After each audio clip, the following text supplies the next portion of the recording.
em Apocalipse. Depois nós vimos a questão da diferença entre o enchimento do Espírito, o batismo com o Espírito, certo? Batismo com o Espírito Santo, o enchimento do Espírito Santo. O que é entristecer o Espírito Santo? O que é apagar o Espírito Santo? Então nós vimos nessa vibe toda, ensinamos tudo isso, aprendemos aqui. E nos últimas quatro semanas, nós falamos sobre o avivamento. Pelo amor de Deus, eu falei sobre o avivamento com Jonathan Edwards, no século XVIII, nos Estados Unidos, certo? Falei sobre ele. Falei sobre o avivamento com Evans Roberts, no país de Gales, que orando com os jovens, o Espírito Santo desceu de tal maneira e tomou todo o país de Gales, centenas de pessoas se convertem. Então, uma das características do avivamento é a contrição de pecado. Essa pessoa se sente contristada, não com remorso, mas contrição, aquilo que a Bíblia ensina que é profundo. Então a primeira característica do avivamento é essa: as pessoas entram, às vezes pessoas que estão lá fora, que não são convertidas, que não começam a buscar igrejas. Um dos avivamentos mais modernos que teve foi o avivamento com Errol Stegan, que foi na África do Sul. Ele, depois de 12 anos fazendo um trabalho, não tinha nenhum resultado, resultados pífios, e ele começou a ler Atos e orar muito a Deus, e de repente uma mulher entra, toca lá na igreja lá e diz: olha, minha filha está indo, esse Deus de vocês faz tudo isso mesmo que vocês falaram. E ele já estava, porque nada daquilo que estava na Bíblia acontecia. E ela falou: vai lá então. Aliás, antes de acontecer, na verdade é por isso que eles começam a orar e ler a Bíblia, porque ele vai lá expulsar o demônio e o demônio não sai, e ele volta e começa a orar, e de repente o Espírito Santo invade aquele lugar. As pessoas começam a entrar na igreja pedindo perdão pelos seus pecados, perguntando se Deus pode perdoar os pecados dela. Crianças entrando confessando que tinham colado na prova, pra você ter uma ideia. Homens entrando dizendo: eu traí a minha esposa. Mulheres entrando dizendo: eu traí o meu marido. E confessando o pecado assim que as pessoas ficavam, né? E ali houve um avivamento a ponto de terem que ter uma fazenda, conseguir uma fazenda e montar um local para 15 mil pessoas. Uma igreja que estava 12 anos com resultados pífios. E Deus veio com o avivamento dele de tal maneira. No avivamento também acontecem muitas coisas estranhas. Coisas inexplicáveis. Por exemplo, no avivamento da Rua Azusa, quem conhece, já estudaram sobre o avivamento da Rua Azusa? O avivamento da Rua Azusa é onde dá o início do pentecostalismo, né? Da Igreja Assembleia de Deus, as igrejas pentecostais. Eu digo para você uma coisa: se Simon visse o que acontece hoje nas igrejas pentecostais, ele se levantaria do túmulo e se remexeria, porque não foi nada disso que eles ensinaram, não foi nada disso que o Espírito Santo deu para eles, né? Foi tão poderoso, ele era letrado, ele era negro, e eles orando, e Deus começou a enviar branco, negro, rico, pobre, porque essa é uma característica do avivamento, é uma mistura. A ponto, presta atenção, a ponto de uma menina que nunca tocou piano, nunca fez aula, nunca fez nada. Ela sentou, isso está nos registros, ela sentou no piano e tocou como se fosse uma profissional que nunca tinha tocado piano. O Espírito Santo veio e deu aquele dom. Vai entender essas coisas. É algo incomum, é algo extra, é algo que não é natural, é algo que não é o dia a dia da igreja, é algo que Deus faz fora daquilo que a gente está acostumado, é extraordinário. No país de Gales, para você ter uma ideia, no país de Gales, os juízes começaram a usar luva, os policiais começaram a fazer curso para ser outra coisa, porque as delegacias estavam fechando, os juízes não tinham mais causa para julgar. Milhares de pessoas se converteram. Mudou tudo. E no país de Gales, para você ter uma ideia, teatro, jogo de futebol, pub, tudo isso. Não estou falando que isso é errado não, mas o interesse das pessoas, até porque eu não torço para o time, como é que é? É que o interesse das pessoas não eram mais essas coisas. Elas não queriam mais isso. Essas coisas tinham perdido o fetiche para elas. Elas começavam a pedir 3, 4 cultos por dia para irem para a igreja orar. Elas já não tinham mais prazer no teatro, não tinha mais nada. Perderam o prazer nessas coisas. Não queriam mais fazer nada. Só queriam buscar a Deus. Trabalhavam a semana toda, chegava no final de semana, eles não queriam se divertir, eles queriam estar orando a Deus. E essa característica acontece em todos os lugares. Nós não estamos falando de campanha evangelística, não estamos falando de culto de avivamento. É algo que Deus faz, vem sem você menos esperar. É Ele que faz, não é um homem que sobe do púlpito e começa a falar: hoje é culto de avivamento, dá glória aí, irmão, aleluia! Não é isso não. O avivamento é algo que vem de Deus, o homem não produz. A única coisa que ele pode fazer é orar, é clamar, é se arrepender. Avivamento genuíno. Aí, nós vimos com Charles Finney. Charles Finney foi a mesma coisa. Um advogado, tinha vergonha de ler a Bíblia, lia a Bíblia no escritório, quando alguém entrava ele colocava assim.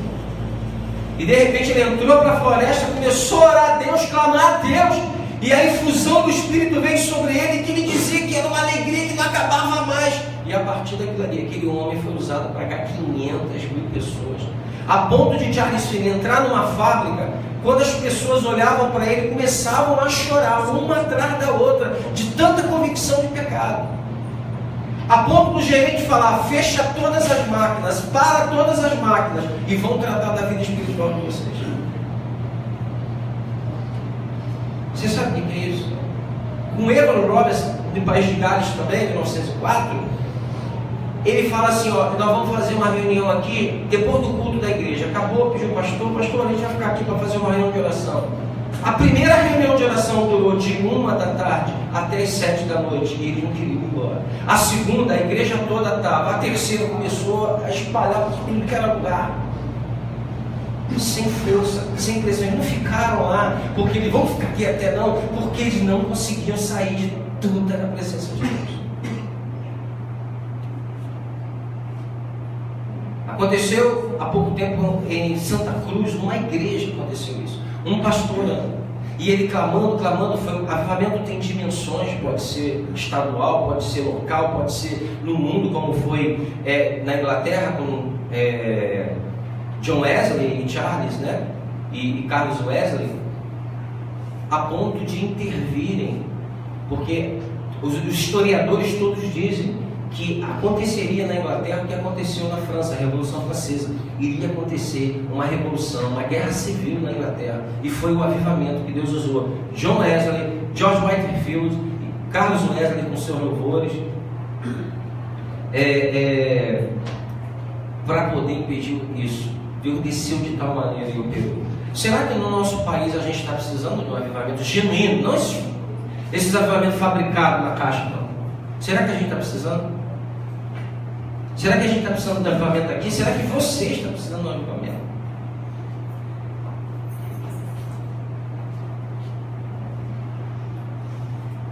Muitos acusaram o avivamento de histeria, né?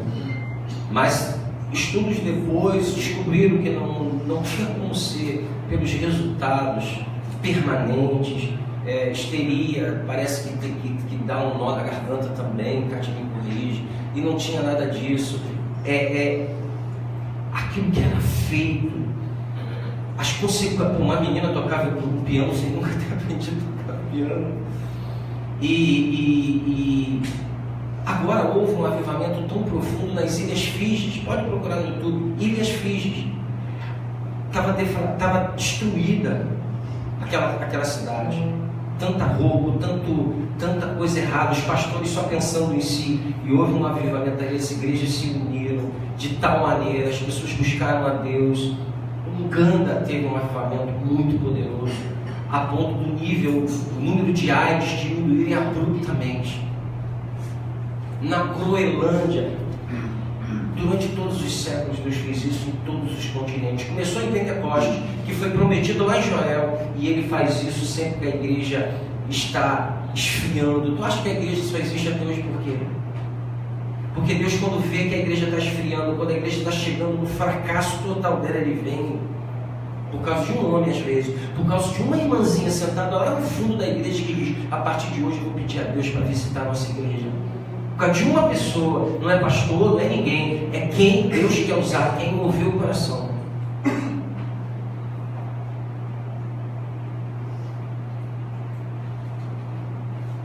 Às vezes um grupo, como foi lá o Evan Roberts, só jovens. O Eduardo tinha 27 anos quando Deus usou ele. Outros tinham mais idades. Não importa, Deus não tem idade, Deus não tem cor, Deus não tem sexo, Deus usa. Então eu queria hoje trabalhar deixando bem claro o que é avivamento. Não é culto de avivamento, não é nada disso, vem do alto, a gente não produz, só Deus faz. A única coisa que a gente pode fazer é orar, clamar e se arrepender. É algo sobrenatural, é extra, não está. É como aconteceu no Pentecostes, eles estavam orando lá e veio. No Polo Norte, na Antártida, houve um avivamento uma vez, a ponto deles ouvirem, não sentiram vento nenhum, mas ouviram um estrondo tão grande, isso também está documentado, que eles desligaram o som que estavam pregando, que estavam gravando, e depois todo aquele barulho continuou o som. Como é que vai entender o negócio desse? Vai explicar o negócio desse. Sai do normal, sai do natural, sai daquilo que a gente está, algo bem pesado, né? Então, meu irmão, meu Deus. Então vejam no YouTube, tem muitos relatos de avivamentos documentados direitinho, feito pesquisa, tipo Lucas fez lá com a igreja. Vamos abrir, por favor, Êxodo 33, e a gente vai estar trabalhando um pouquinho aqui.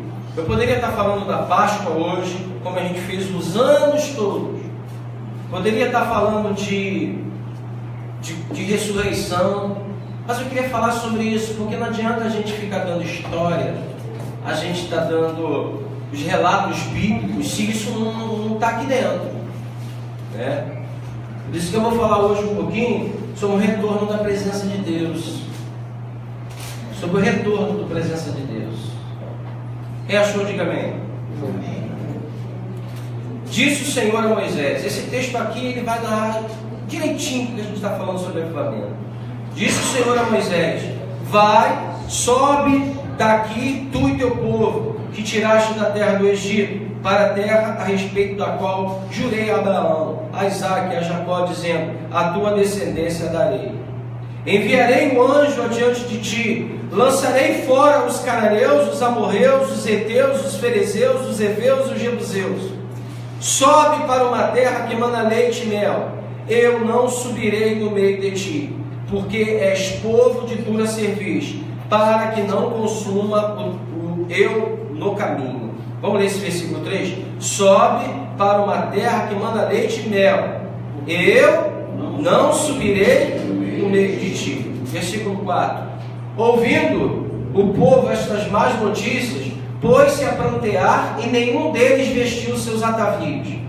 Porquanto o Senhor tinha dito a Moisés: dize aos filhos de Israel: és povo de dura cerviz. Se por um momento eu subir no meio de ti, te consumirei. Tira, pois, de ti os atavios, para que eu saiba o que te hei de fazer.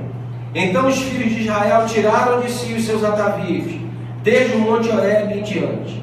Ora, Moisés costumava tomar a tenda e armá-la para si fora, bem longe do arraial.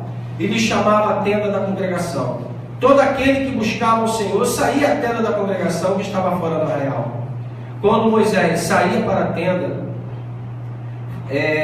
fora, todo o povo se erguia, cada um em pé à porta da sua tenda, e olhavam pelas costas até entrar ele na tenda. Uma vez dentro, Moisés da tenda descia a coluna de nuvem e punha-se à porta da tenda. O Senhor falava com Moisés. Todo o povo via a coluna de nuvem que se detinha à porta da tenda. Todo o povo se levantava e cada um à porta da sua tenda adorava o Senhor. Falava o Senhor a Moisés face a face, como qualquer fala a seu amigo. Então voltava Moisés para o arraial. Porém o moço Josué, seu servidor, filho de Nun, não se apartava da tenda. Disse Moisés ao Senhor: Tu me dizes, faze subir este povo, porém não me deixes saber a quem hás de enviar comigo. Contudo disseste: Conheço-te pelo teu nome, também achaste graça aos meus olhos. Agora, pois, se achei graça aos teus olhos, rogo-te que me faças saber neste momento o teu caminho, para que eu te conheça, e ache graça aos teus olhos, e considera que esta nação é teu povo, Respondeu-lhe: A minha presença será contigo, e eu te darei descanso. Então lhe disse Moisés: Se a tua presença não vai comigo, não nos faça subir deste lugar. Pois como se há de saber que achamos graça a teus olhos, eu e teu povo? Não é porventura em andares conosco de maneira que somos separados, eu e teu povo, de todos os... E nós te glorificamos, Deus, por tudo aquilo que o Senhor tem feito em nossa vida. Não foge, Deus amado, do nosso querer alguma coisa de manipulação, Deus amado, para que venhamos a repetir os teus feitos no avivamento. Porque sabemos, Deus, que o avivamento vem, leva um período de tempo e passa. Mas muitos homens, Senhor, eles com a tristeza de ter passado, Deus amado, o avivamento, ao invés de orar, ao invés de buscarem, começam a criar metodologias para imitar o avivamento. Nós queremos, Senhor, o avivamento real. Infelizmente, Senhor, o próprio Charles Finney foi uma das pessoas que criaram manipulações para imitar o avivamento depois que passou. Mas nós queremos, Deus amado, a Tua palavra, porque depois que o avivamento passa, é a leitura da palavra, é a vivência da Tua palavra que nos mantém cheios de Ti, Senhor. É a vida de oração. O avivamento, Senhor amado, não é uma moleta para a Tua igreja. O avivamento, Senhor, é um despertamento. Deus amado, é uma energia, o dínamo do Espírito Santo que vem sobre nós. Mas, Senhor, quando ele passa, isso é no teu tempo, na tua hora, ele nos remete à responsabilidade de ter uma vida pessoal contigo, Senhor, de ter uma vida devocional, de ter uma vida de oração contigo. Louvado seja o teu nome, Senhor. Amém. Bem, o tema dessa manhã é o retorno da presença de Deus. E a pior coisa que existe na vida de um cristão, ou de uma igreja, eu vou falar em nível individual e coletivo, a pior coisa que existe na vida de um cristão é ele não ter mais a presença de Deus. O próprio Davi disse: não aparte de nós o teu Espírito. Deixa eu explicar essa parte, por favor. Antigo Testamento, o Espírito Santo descia de maneira seletiva, ele escolhia pessoas. Samuel, Davi, ele ia selando, ele ia usando, ele ia dando dons. Se a gente olha lá atrás, do próprio Êxodo, a gente vai ver aqueles 70 líderes profetizando, os 2 que estavam fora da tenda, Deus veio sobre ele. O Espírito Santo trabalha tanto no Novo quanto no Antigo, ele continua trabalhando, ele trabalhou em Saul. Mas quando vem o Pentecoste, porque em Saul ele vem e ele sai, ele vai para outro, ele vai para Davi. No Novo Testamento ele já não sai. Você é selado com o Espírito Santo, ele não sai mais. Porém, todavia, entretanto, você pode entristecer o Espírito Santo. Você pode apagar o Espírito Santo na sua vida. E isso a gente estudou aí, como são os processos pelos quais a gente apaga e entristece o Espírito Santo. E aí a gente passa de sentir a presença de Deus. A gente vem para a igreja, mas a gente diz assim: que saco estar na igreja. Caramba, é um compromisso estar lá. Não tem prazer de estar com os irmãos mais. Não tem mais prazer, não tem isso de querer louvar a Deus junto com a comunidade. Não tem mais como exercer os seus dons com a comunidade. Não quer, perdeu, foi-se. E aqui o que acontece? O povo havia, durante o período que Moisés estava, 40 dias no Horebe, ou Sinai, recebendo as tábuas da lei, o que eles fazem? Um bezerro de ouro. Nosso irmão amado Arão, e cara de pau, ainda diz que jogou todos os atavios, todos os enfeites no fogo e saiu um bezerro, meio que como um passe de mágica, né? Ó, eles pediram, peguei tudo aí, joguei no fogo e saiu esse negócio aí, né? E aí, mediante toda essa situação, a primeira coisa que Deus fala para eles, é que não iria com eles entrar em Canaã. Eles ainda estão ali antes de atravessarem o Jordão. Ele diz: eu não vou com vocês, eu vou enviar um anjo, mas eu não vou com vocês. Sabe, às vezes você pode perder essa presença. Às vezes você não sentir mais esse calor que está dentro de você. Uma igreja pode sentir isso. Uma igreja pode passar anos sem ver gente convertida, anos sem experimentar, sabe, o compromisso do povo uns com os outros, com a palavra de Deus, e ela então entrar no que a gente chama de ortodoxia morta. Conhece a palavra, está bem na palavra, mas está morto espiritualmente. Já não tem mais calor. E Moisés então diz para eles: olha, Deus disse que não irá conosco. Olha o que acontece com ele no versículo 4. Olha lá. Ouvindo o povo estas más notícias, não são boas notícias. A pessoa, Deus, não estou mais contigo na parada. Ouvindo o povo estas más notícias, pôs-se a prantear, e nenhum deles vestiu seus atavios, porquanto o Senhor tinha dito a Moisés: diz aos filhos de Israel: és povo de dura cerviz, se por um momento eu subir no meio de ti, te consumirei. Tira, pois, de ti os atavios, para que eu saiba o que te hei de fazer. Então, qual é a primeira coisa que acontece ali? Ele diz assim: olha, Deus não vai com a gente. Tem muita gente que não está preocupada com Deus, não. Eu quero a minha bênção. Eu quero que aconteça. Como vai acontecer, meu irmão? Não estou nem aí, é na macumbinha, na revelação, é onde vai acontecer, eu não quero nem saber. Se está na palavra, se não está, não quero saber. Eu quero é que a coisa aconteça. Não foi assim com esse homem. Não foi assim nesse momento. A palavra de Deus diz que eles se arrependem, que eles choram. E o primeiro processo para a gente voltar a sentir a presença de Deus é o arrependimento, é o choro, é a conscientização que a minha vida não é mais o que era antes, que eu já não estou mais cheio do Espírito Santo como eu estava antes. Porque há uma grande falácia, eu vou dizer falácia porque eu já usei dela também, de que conforme os anos vão passando e a gente vai ficando maduro no Evangelho, o Espírito Santo, né, é normal. Agora o Senhor quer que a gente saiu do deserto, agora é Canaã, e aí a gente tem que trabalhar, a gente agora tem que fazer isso, porque agora vai ser com a gente. Deus não está mais com a gente. Deus só fazia as coisas maravilhosas quando a gente estava no deserto. Não é assim que a gente usa essa falácia?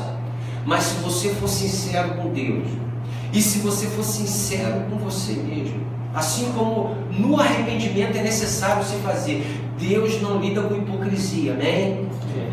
Deus honra o coração contrito e quebrantado e sincero. Se você for sincero com Deus e com você mesmo, você vai ver que você perdeu a comunhão com Ele. Você já não ora mais para Ele. Você já não tira seu momento de clamor, de choro, de angústia.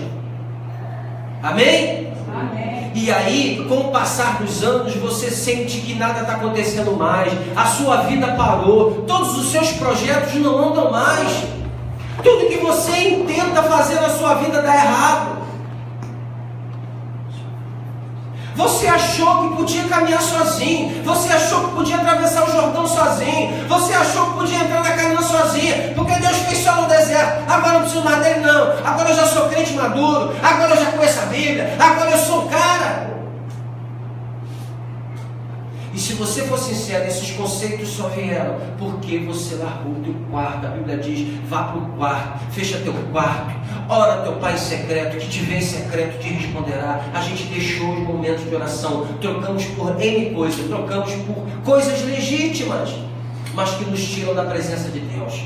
Eu falo: Senhor, mata tudo aquilo em mim que tenta me matar do Senhor. São coisas legítimas, coisas que não são pecados, mas que já tomaram a primazia na nossa vida, já estão 1000 vezes na frente do que Deus. É o trabalho, são os lazeres, são os prazeres, são os games, são os faces, são, sei lá, cada um tem o seu. Mas se nós formos sinceros uns com os outros, nós vamos entender e vamos confessar que nós abandonamos a nossa comunhão com Deus.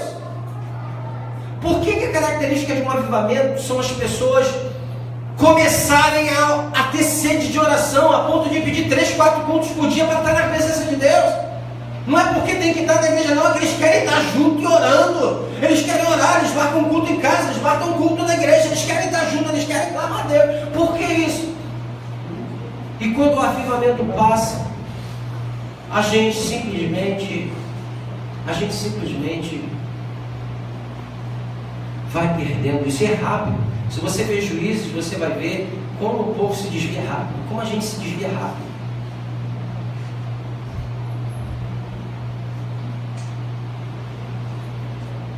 Olha o versículo 6. Então os filhos de Israel tiraram de si os seus atavios, desde o Monte Horebe em diante. Olha o versículo 4. Ouvindo o povo estas más notícias, pôs-se a prantear, e nenhum deles vestiu seus atavios. Você consegue entender isso? O que é isso? Será que você só se arrepende aqui? Será que a palavra é pregada, ela cai no teu coração aqui, mas chega ali do outro lado e já esquece tudo? Esse povo não. Esse povo foi para casa e falou: a gente não vai colocar mais enfeite, a gente já não vai mais fazer festa, enquanto Deus não retornar a sua presença para nós. O que tinha sido esses atavios? Tinha sido os despojos dos egípcios. E com os despojos que Deus deu para eles, o que eles fazem? Um bezerro. O que eles fazem com esses atavios, esses enfeites? Um bezerro. E quando sobra, o que está com eles, a primeira coisa que Deus diz: tira esses atavios. Esses atavios não eram porque Deus não queria que eles ficassem bonitos, que Deus não queria que eles usassem. É porque não era momento deles se alegrarem. Eles tinham, Deus não ia resolver o que ia fazer com eles. A minha pergunta é: será que a gente já se conscientizou que a presença de Deus não está mais conosco? O que a gente tem feito com isso, continuando nas festas? Porque quando a presença de Deus sai da gente, a gente arruma alguma coisa para encher. Não, para entender? Alguma coisa toma um lugar. Quando Deus não está na primazia, alguma coisa vai estar. A gente arruma outra coisa. Mas a gente só consegue ter a consciência correta e o arrependimento genuíno quando a gente enfrenta a realidade de que a presença de Deus não está mais na gente. Não é que Deus nos abandonou, não é que o Espírito Santo não está dentro da gente, mas não sentimos mais isso. E a gente continua querendo colocar coisas nos lugares.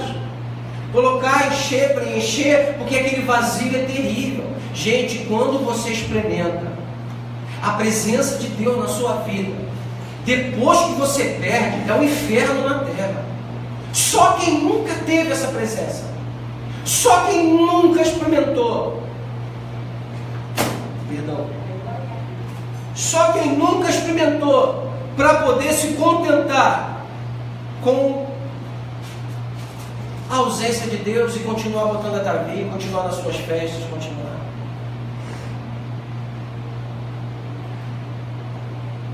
E o arrependimento vem, eles choram. Agora a segunda coisa que nós vemos, Moisés se põe a buscar fora do acampamento. Ele se retira para buscar o Senhor, versículo 7 e 8, olha lá. Ora, Moisés costumava tomar a tenda e armá-la para si, fora, bem longe do arraial, e lhe chamava a tenda da congregação. Todo aquele que buscava o Senhor saía à tenda da congregação, que estava fora do arraial. Olha, a primeira coisa que Davi fez foi que Moisés fez foi que sair do meio da congregação. Às vezes a gente tem que sair do meio daquilo que está impedindo a gente de buscar Deus. Às vezes você tem que se retirar de alguma coisa também, para você buscar a Deus. Eu tenho uma tese que aconteceu comigo, eu vejo que acontece com muita gente. Geralmente a pessoa, quando está fria e está querendo buscar a Deus, ou quando acaba de se converter, geralmente Deus tira até o emprego para essa pessoa ter tempo para ir. Comigo foi assim, a primeira coisa que aconteceu quando eu converti, perdi emprego. Aí você fala assim, mas para quê? Para você buscar Deus, para você ler palavra, para você chorar, para você orar. É a primeira coisa que ele faz. Aconteceu com Paulo, assim que Paulo se converteu, Deus tirou ele do movimento, botou ele tomando conta lá, proteção à vítima, testemunho, foi isso? Porque tem gente que consegue fazer isso trabalhando, mas tem gente que não consegue. De alguma forma Deus vai te levar. Assim que Paulo se converteu, ele foi para o deserto, ficou 3 anos na Arábia. Esse é o processo de Deus.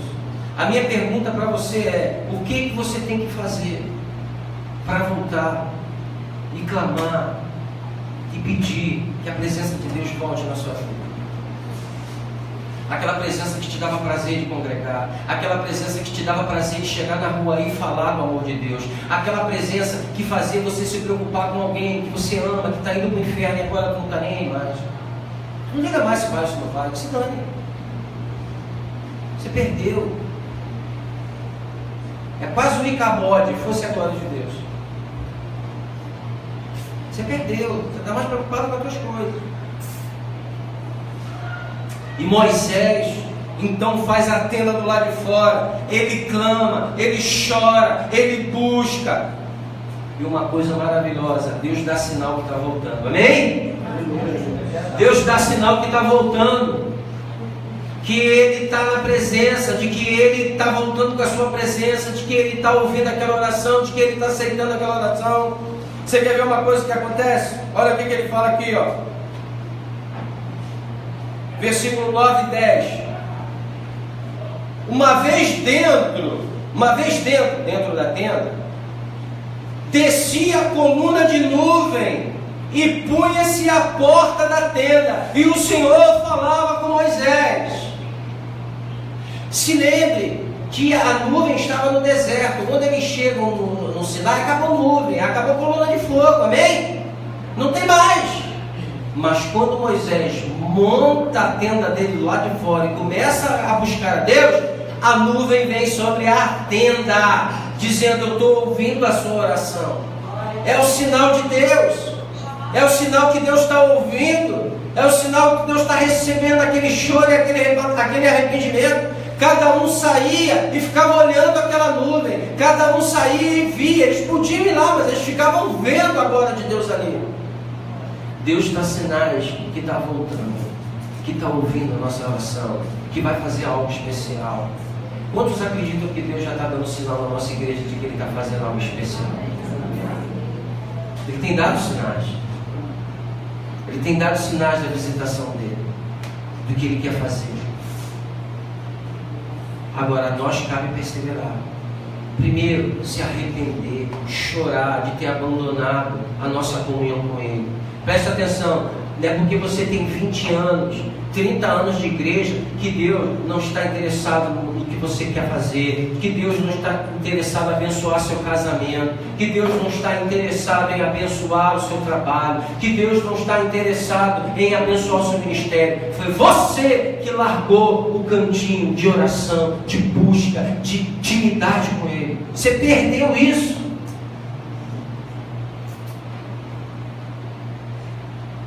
Aí Deus faz com pessoas que estão ao nosso lado, abre todas as portas, escancara tudo, faz tudo dar certo, ainda que tenha problemas. Aí você vai ver a vida da pessoa, a pessoa está com vida de oração. A primeira coisa, irmãos, que eu digo para vocês, com todo aquele meu intelectualismo que eu tinha, de buscar, de ler, de estudar filosofia, sociologia, antropologia, todas as minhas gias, foi quando mais eu deixei a presença de Deus. Foi quando mais eu perdi a presença de Deus. E a primeira coisa que aconteceu quando eu me arrependi e chorei foi ter sede de estar com Ele em secreto. Isso não é regra. Isso não é para vocês imitarem. Mas hoje eu desejo estar pela manhã, estar à tarde, independente da hora, e à noite buscando a Deus por vocês. Muita gente aqui eu já nem orava mais, porque eu olhava assim, você não quer nada com Deus. Mas é justamente esse que não quer nada com Deus que eu tenho que orar. E a gente vai ficando muito expert, muito intelectual, muito... não quer nada com Deus. E peço perdão por isso. O diabo não tem medo de quanto você estuda. O diabo não tem medo do quanto você vai conhecer. Pode estudar à vontade. O que ele tem e o que Deus gosta é de tempo com Ele, é de joelho dobrado, é isso que Ele tem. Quer estudar? Faz o que você quiser. Não estou indo contra o estudo não, amém? Não tem nada contra isso. É bom. Só que muitas das vezes a gente começa a priorizar lá e esquecer Deus. E a gente deixa o nosso relacionamento com Ele ir a pico, afundar. E a gente começa a racionalizar isso. Não, porque agora eu já tenho 30 anos de igreja, por isso que agora Deus quer que eu faça as minhas coisas. Aí você tenta fazer as suas coisas, o cara, a mulher, vou fazer do meu jeito. Meu irmão, no final é só pancada. No final dá tudo errado. No final é só choro, é pranto, é desespero. Aí tu começa a dizer, pô Deus, qual é? Eu estou fazendo, estou aqui e nada. Eu falo, tu me deixou há muito tempo, meu cara. Tu já me deixou há muito tempo. Não é isso que Apocalipse diz lá? Volta, arrepende-se de onde você caiu e volta às práticas das primeiras obras. Quais são as práticas das primeiras obras? Entrega a Deus, busca a Deus, clama a Deus.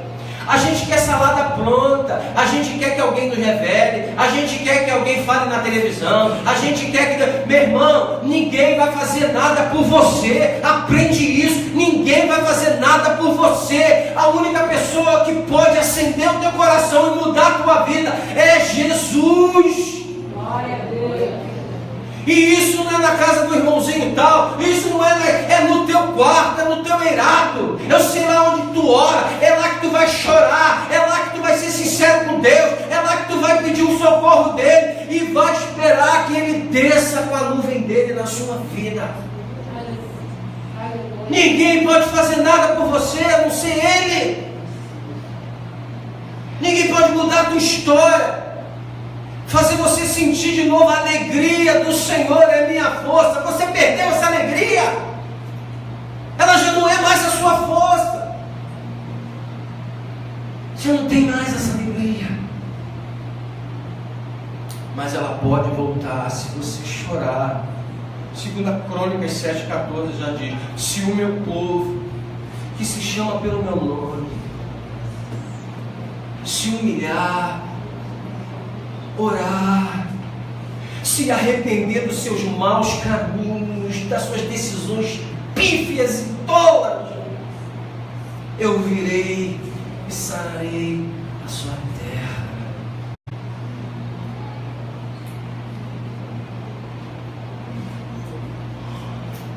A nuvem é o sinal de que Deus começou a fazer algo.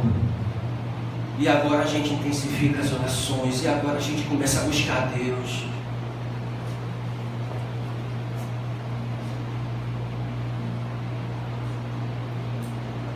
E aí, Moisés agora, ele anseia em saber o que Deus quer fazer nesse processo.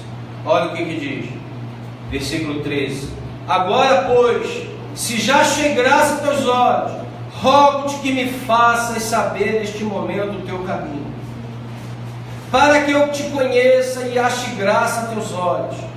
Considera que esta nação é teu povo. Respondeu-lhe: a minha presença irá contigo, e eu te darei descanso. Então lhe disse Moisés: se a tua presença não vai comigo, não nos faça subir deste lugar. Sabe o que parece nesse texto? Deus acabou de falar: a minha presença vai contigo. Aqui que Moisés fala: pô, ei, se a tua presença não vai comigo, parece que ele não escuta. Não é isso? Deus falou: a minha presença vai contigo. Aí ele: não, se tu não for comigo, olha.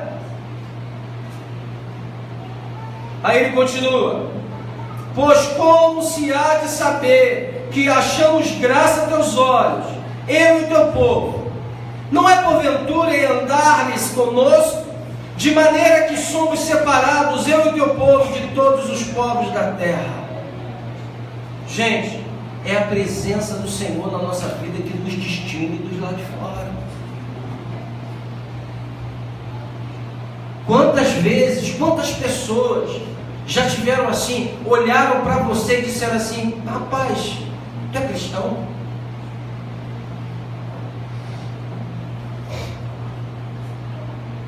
Quantas pessoas já não tiveram experiência? Eu tive essa experiência de estar trabalhando dentro de uma boate, um rapaz entrar na porta, eu estava na porta da recepção, chegar com uma latinha de cerveja, como várias vezes ele foi lá, e eu nunca tinha falado nada, e de repente a gente começa a conversar, e o Espírito Santo desceu naquele momento, e aquele rapaz começou a chorar copiosamente por 1 hora, e ele olhava para mim e falava assim: eu não consigo olhar para o teu rosto. E eu falava: por que não olha para o meu rosto? Eu não sei, eu não consigo olhar para você. E só chorava. A ponto de eu ter que chamar um rapaz que era cristão também, que era garçom, e ficava na recepção para me substituir, às vezes para ir ao toalete, em algum lugar, e ele descia e falava, eu falei para ele: pede o Marcelo para descer. A Dani sabe quem é? Pede o Marcelo para descer. E o Marcelo desceu, ficou na recepção para mim. Eu fui para o canto para pregar Jesus para mim. E eu preguei Jesus durante os 15 minutos e aquele rapaz não conseguia levantar a cabeça para mim. Já tinha ido naquela boate uns 3 anos. Quando eu acabei de pregar Jesus, ele falou: a minha mãe é da Nova Vida. E ela disse que está orando por mim. Tinha uma mãe por trás orando.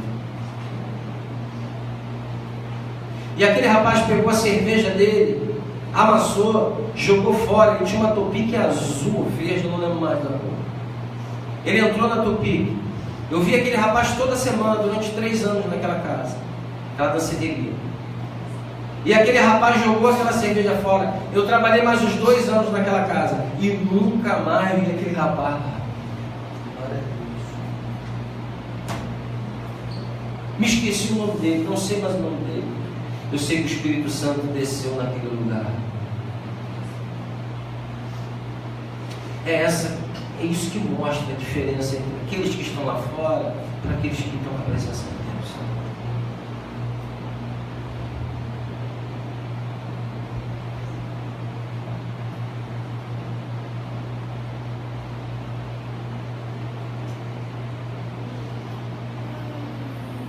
Eu quero pedir a você só uma coisa. Há um processo para a presença de Deus voltar para a sua vida. Pelo amor de Deus, não entenda. O Espírito Santo saiu de mim, não. Você entristeceu ele de alguma forma. Você apagou ele de alguma forma. E só tem um caminho para voltar. É a conscientização de que você fez isso. É o choro no secreto. E começar a buscar a face dele. Esse é o processo. Começar a buscar a face dele. Ele vai retornar. A alegria vai voltar. E quando Ele volta, a primeira coisa que Ele cobra de nós é fidelidade à doutrina bíblica. Deus não faz avivamento onde a doutrina bíblica não é pregada. Local que não prega que Jesus é o nosso substituto na cruz, não tem avivamento. Local onde as doutrinas bíblicas da graça, da substituição, da adoção, do arrependimento, da justificação pela fé, local que isso não é pregado, Deus não faz avivamento, porque Deus honra a palavra dele, é a palavra dele que Ele honra, é a palavra dele que Ele honra. A maioria dos avivamentos, prestem atenção, a maioria dos avivamentos da história, em 1727, descendente de John Hus, não sei se vocês sabem quem é John Hus, ele vem 100 anos antes de Martinho Lutero, e ele morre na fogueira, e ele diz, daqui vai vir um que Deus vai usar, não sei se eles chamam de pelicano, eu já não me lembro mais, que vai varrer essa nação, e Deus usa Lutero 100 anos depois. Mas ele deixou discípulos, namorados. Os descendentes de Hus chamavam os morados, os moravianos. Eles foram perseguidos na Morávia e foram para a Alemanha. Chegou lá, existia um conde rico, abastado, chamado Zinzendorf. E esse homem tinha visto um quadro numa viagem que ele fez que dizia assim: eu fiz isso por você, o que você tem feito por mim? E a partir daquele dia Zinzendorf chegou em casa e disse assim: Senhor, eu consagro a minha vida a Ti de novo. O que o Senhor quiser eu vou fazer. O que o Senhor quiser eu vou fazer. E de repente, uma semana depois, chega um grupo de 300 pessoas fugindo da perseguição namorada. E ele era dono de terras, uma fazenda enorme. E ele entende que Deus está enviando aquele grupo para lá, para que ele acolhesse, eram os morados. E ele abre a fazenda dele e deixa eles construírem uma comunidade dentro dessa fazenda. Vai morar aí, vocês vão construir uma comunidade de vocês, 300 pessoas. Vocês sabem que onde tem 300 pessoas dá problema, né? Cada um pensa do jeito, cada um tem uma mania, um cacoete. E começou a dar problema, a ponto de Zinzendorf dizer: tá difícil.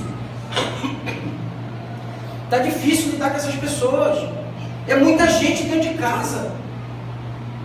Eu não estou aguentando mais, é problema em cima de problema. Sinto que tem gente passando por isso aqui. E aí, o que acontece? Zinzendorf começa a orar a Deus. E no dia 23 de agosto de 1927, eles chegam lá, se não me engano, em 22. E em 23 de agosto de 1927, eles estão celebrando a ceia do Senhor, todos juntos. O Espírito Santo desce. O avivamento genuíno. E aquelas pessoas, as crianças, começam a orar. Criancinhas igual essa daí, param tudo e começam a se ajoelhar e orar. Dizem que era coisa extraordinária ver aquelas crianças fazendo isso. E eles começam a orar, eles começam a clamar. E o povo todo foi tocado por aquilo, o Espírito Santo desceu. E a reunião de meio-dia foi até meia-noite. Eles orando e clamando a Deus. E os morados implantaram um sistema de oração que durou 100 anos. Haviam 2 grupos que se revezavam na torre dos morados. Eles iam, 2 pessoas iam, oravam, crianças iam, ficavam 1 hora orando e voltavam, revezavam. Durante 100 anos fizeram isso. A partir daí, nós temos os irmãos morados. Eles foram pregar Jesus para os escravos nos Estados Unidos. Só que para eles pregarem o Evangelho, eles eram brancos. Para eles pregarem o Evangelho, eles se venderam para esses senhores como escravos, para poder, no meio daqueles escravos, pregar o Evangelho para eles. Eles sabiam que estavam indo e não tinham mais retorno. E eles se venderam. Se vocês têm um vídeo no YouTube, um filme dele dos morados, Eles se vendem como escravo para poder pregar para os escravos, porque os donos de escravos brancos também não iam deixar eles pregarem, porque era um negócio muito lucrativo, eles iam perder muito dinheiro. E eles se vendem como escravos e pregam o Evangelho. Tudo porque Zinzendorf viu um quadro que disse assim: eu fiz isso por você, o que você tem feito por mim? E ele cedeu a fazenda dele. E a partir daí, os moráveis chegaram na Groenlândia. Hoje, se você olhar o mapa da Groenlândia e a distinção da Groenlândia, você vai ver que 96% são luteranos, porque Zinzendorf era luterano. 96% da Groenlândia são cristãos luteranos. Houve um avivamento na Groenlândia que mudou aquele país. Não é avivamento produzido por homem, não. É a visitação do alto. É o que aconteceu na Inglaterra, é o que aconteceu nos Estados Unidos. Isso que teve no Brasil não foi avivamento. Teve no Brasil foi: vem que tu vai ficar rico, vem que tu vai ser próspero. Isso não é avivamento, isso é produção de homem. O avivamento genuíno, ele muda um país, uma cidade, uma igreja. Amém? É isso que a gente está buscando. Eu quero isso na nossa igreja, eu quero isso na sua vida, eu quero na minha. Você está acostumado? Está bom do jeito que está? Vocês acham que está bom a vida do jeito que está? Sabendo disso aqui que Deus nos mostra, você olha para a Bíblia e fala assim: não é possível, eu não vivo nada disso. Eis que eu vim para te dar vida e vida em abundância. Não está falando de dinheiro não, é qualidade interior, e você se sente um lixo. Está satisfeito? Está bom do jeito que está? Tem mais. Você já acha que está pronto? Já está tudo pronto? Tem muito mais. E a gente não está vivendo nem 10%. Nem 10%. O Brasil tem 50 milhões de evangélicos. Com 2, Deus mudou a Inglaterra. Com 50 milhões aqui não muda nada. Tem uma esquerda e uma direita que estão quase criando uma guerra civil no Brasil. Uma extrema direita e uma extrema esquerda, que está quase criando uma guerra civil no Brasil. Se matam, se galfinham. Tudo por ideologia. Nós não seguimos ideologia, nós seguimos Jesus. O que confronta a palavra dele, o que diz que é contra a palavra dele, meu irmão, é a palavra dele que eu tenho compromisso. Tem que estar lá. Nós precisamos de um avivamento. Nós, genuíno, atual, um despertamento espiritual, uma visitação do Senhor. Vai durar. Na África do Sul começou em 66, até em 80 tinha um avivamento. Alguns, por exemplo, em Gales teve 3. Em Gales com Evan Roberts, que é um jovem, acho que tinha 17, 18 anos. E em Gales ele durou 3 anos. 3 ou 4. Depende do tempo. Quando Deus quer vir, quando Ele vai, é tudo com Ele. O homem não produz essas coisas, amém? A gente só ora, a gente só chora, a gente só se arrepende. Quando Ele vai fazer, se Ele vai fazer, isso não quer dizer que a gente vai parar enquanto Ele não faz. Isso é Ele fazendo. Agora, a primeira característica do avivamento é convicção de pecado. A gente vê como a gente está longe de Deus e como a gente tem feito tudo errado. Amém? Vamos orar a Deus, vamos ficar de pé.